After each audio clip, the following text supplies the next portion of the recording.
teman-teman. Saya ingin sedikit memberikan informasi bahwa mungkin teman-teman di sana ada yang bertanya, kenapa kemarin pada saat tendangan adu penalti Nathan Choi On ini tidak diberikan kesempatan. Mungkin Anda ingat dengan Bung Toel begitu kan ya. Bung Toel ini adalah seorang komentator sepak bola yang tidak banyak disukai oleh netizen gitu, karena seringkali mengkritik atau katakanlah nyinyir begitu kan ya. Tapi saya melihat bahwa keseimbangan di dalam dunia sepak bola kalau tidak ada yang mengkritik begitu, saya baik maupun secara untuk PB Bhinneka, hati-hati di jalan Pak, teruskan perjuangan. Kalau saya sendiri secara pribadi waktu. Halo, assalamualaikum warahmatullahi wabarakatuh. Apa kabar teman-teman? Semoga hari ini kita selalu diberikan keselamatan dan kemudahan untuk menjalani kehidupan, dan semoga keluarga kita dan keluarga sahabat-sahabat netizen dan pecinta bola Indonesia selalu diberikan kemudahan dari segala urusannya.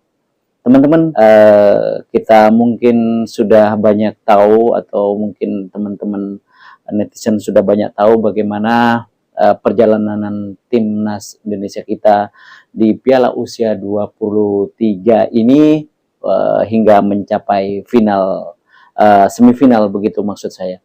Dan ini udah kepalang tanggung teman-teman. Kita sudah fase grup kita sudah lewati, kemudian 8 besar kita sudah lewati, sekarang kita sudah di semifinal teman-teman.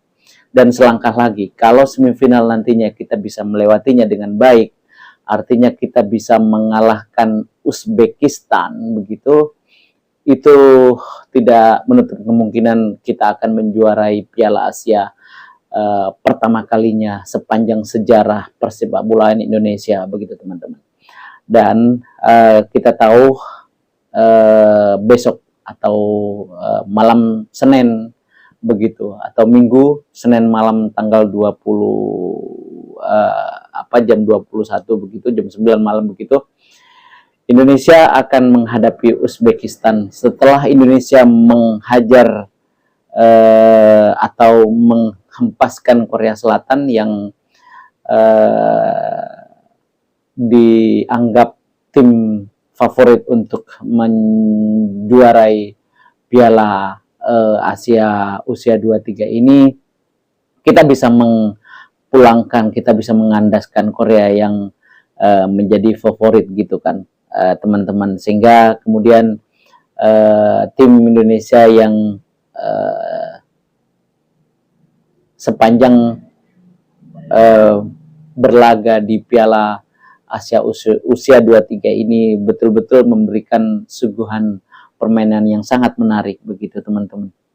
Mulai dari fase grup dikerjain oleh Qatar begitu, meskipun pada akhirnya kita kalah 2-0, tapi kemudian kita bisa merecovery, bisa melupakan kekalahan itu dan menghancurkan Australia begitu. Lalu esoknya kemudian kita juga menghajar Yordania yang juga tim kuat begitu dengan skor 4-1 begitu teman-teman. Itu pun gol yang didapatkan oleh Yordan itu berkat kesalahan pemain belakang kita yang kemudian membelokkan bola untuk masuk ke gawang kita, dan hasilnya menjadi 4-1 begitu. Dan luar biasa. Lalu kemudian kita juga Korea yang kemudian kita kalahkan juga, dan kita pulangkan lebih cepat dari target Korea tentunya begitu. Dan banyak hiruk pikuk yang terjadi, banyak drama yang terjadi ketika kita mengalahkan Korea, termasuk netizen Korea banyak yang kemudian mencaci maki Sintayong, kemudian dianggap sebagai pengkhianat dan dilarang untuk datang ke Korea begitu. Semoga Anda bisa melihat tayangan video saya yang kemarin teman-teman, bagaimana netizen Korea itu menganggap bahwa Sintayong adalah seorang pengkhianat begitu. Tapi lupakan, saat ini kita esok akan menghadapi Uzbekistan. Uzbekistan ini adalah tim yang di atas kertas justru lebih kuat dari Korea. Karena di fase grup saja dia bisa menciptakan 10 gol. Melawan Malaysia dia hajar dengan 2-0. Kemudian mengalahkan juga Vietnam 3-0 teman-teman. Lalu kemudian berhasil juga mempecundangi Kuwait dengan 5-0. Meskipun pada akhirnya Vietnam bisa mendampingi Uzbekistan begitu, tetapi patut kita waspadai pemain Uzbekistan ini. Kita tahu bahwa Uzbekistan ini adalah Asia Tengah teman-teman ya, berasal dari Asia Tengah, pecahan Uni Soviet. Tentu mereka punya pemain yang jauh lebih tinggi dari pemain Indonesia begitu. Tapi kita Indonesia tidak boleh merasa kecil karena kita punya pemain yang cukup bagus, punya pelatih yang bagus, punya federasi yang bagus saat ini, dan yang paling penting adalah punya penonton yang sangat-sangat fanatik, yang menjadi penonton ke-12 gitu, yang selalu mendukung pada saat Indonesia bermain di mana saja begitu. Terbukti ketika melawan Korea kemarin, Qatar dipenuhi dengan supporter Indonesia, dan itu kita mesti harus berbangga, dan Indonesia harus bisa memperlihatkan determinasinya ketika nanti melawan Uzbekistan. Uzbekistan kawan terakhir kemarin mengalahkan Arab Saudi dengan skor 2-0 kalau tidak salah ya teman-teman. Itu sebabnya kemudian kita bertemu dengan Uzbekistan setelah kita juga mengalahkan Korea begitu. Dan kalau melihat dari formasi yang diterapkan oleh Uzbekistan kemarin pada saat melawan Arab Saudi, mereka menerapkan pola 4-2-3-1 teman-teman, mirip dengan apa yang diterapkan oleh Sintayong. Jadi Sintayong pada saat berhadapan dengan Korea, dia menerapkan pola 1-3-4-3 atau 1-3-4-2-1 teman-teman. Di situ ada Rizky Ridho, kemudian di belakang ya ada Rizky Ridho, lalu kemudian ada Justin Hapner begitu, kemudian juga di tengah ada lagi pemain yang luar biasa, Nathan dan lain sebagainya. Itu nanti yang akan mengisi formasi timnas Indonesia kita. Semoga saja timnas Indonesia kita mampu bermain sebagus di babak penyisihan dan sebagus ketika mengalahkan Korea.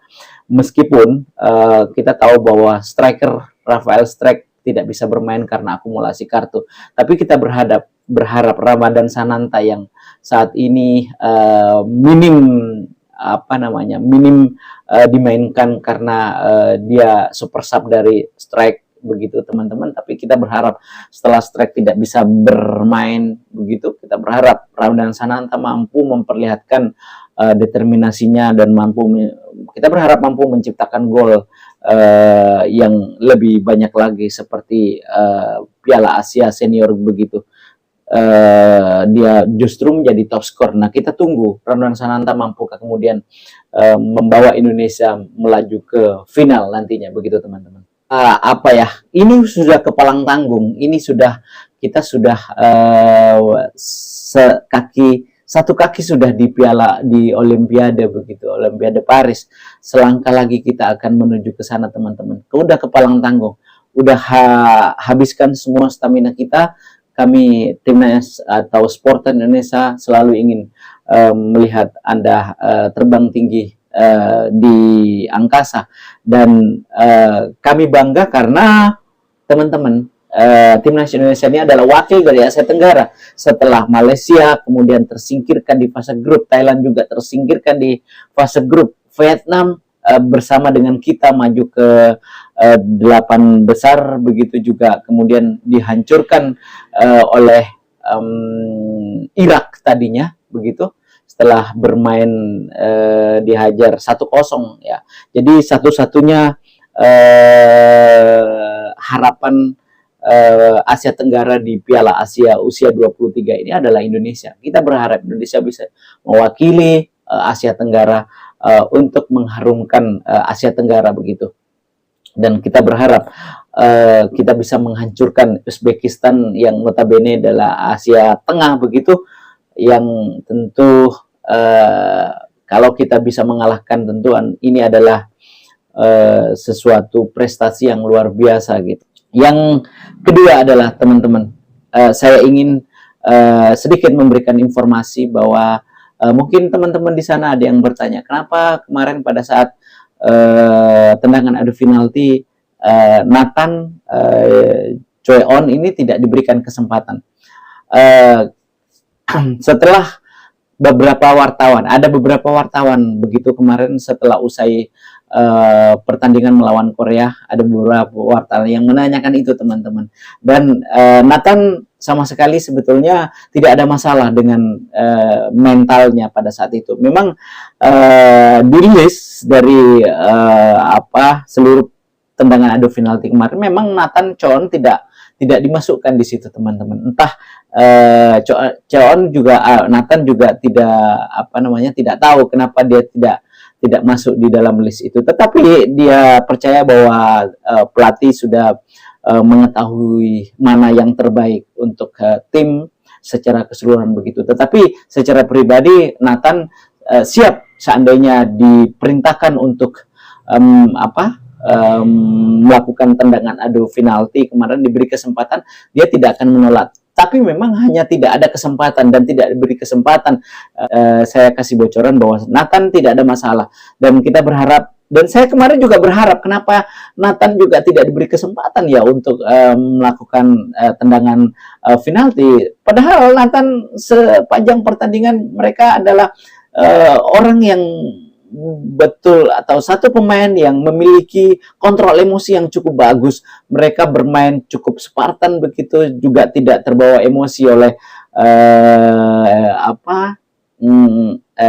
yang dicoba dilakukan oleh pemain-pemain lawan gitu kan ya. Dipancing emosinya, mereka tetap nyantai aja begitu kan. Dan saya pikir mentalnya sudah cukup bagus gitu, apalagi dia bermain di Liga Belanda gitu kan ya, liga tertinggi di Belanda begitu. Saya pikir dia punya mentalitas yang cukup kuat. Tapi kembali lagi kepada pelatih yang bisa menentukan semuanya, dan berharap kalau seandainya nanti kita bisa bermain imbang seperti halnya Korea, Uzbekistan nantinya, saya berharap, kita semua berharap Nathan ini diberikan kesempatan untuk melakukan tendangan adu penalti. Terakhir adalah teman-teman, saya ingin mengatakan bahwa mungkin Anda ingat dengan Bung Toel begitu kan ya. Bung Toel ini adalah seorang komentator sepak bola yang tidak banyak disukai oleh netizen gitu, karena seringkali mengkritik atau katakanlah nyinyir begitu kan ya. Tapi saya melihat bahwa keseimbangan di dalam dunia sepak bola, kalau tidak ada yang mengkritik begitu, saya pikir itu juga tidak cukup baik gitu loh. Jadi saya pikir asalkan mengkritik lalu kemudian beserta dengan solusinya, itu saya pikir nggak ada masalah gitu kan ya. Sebab keseimbangan bisa terjadi itu ketika memang ada kita mengkritik gitu kan ya. Jadi kalau semuanya setuju, kalau semuanya sama-sama berpihak begitu, tentu tidak ada keseimbangan di dalamnya. Dan saya pikir ketika timnas Indonesia sampai saat ini melaju ke semifinal, Bung Toel pun kalau kita melihat podcastnya kemarin, mereka realistis gitu kan. Mereka memuji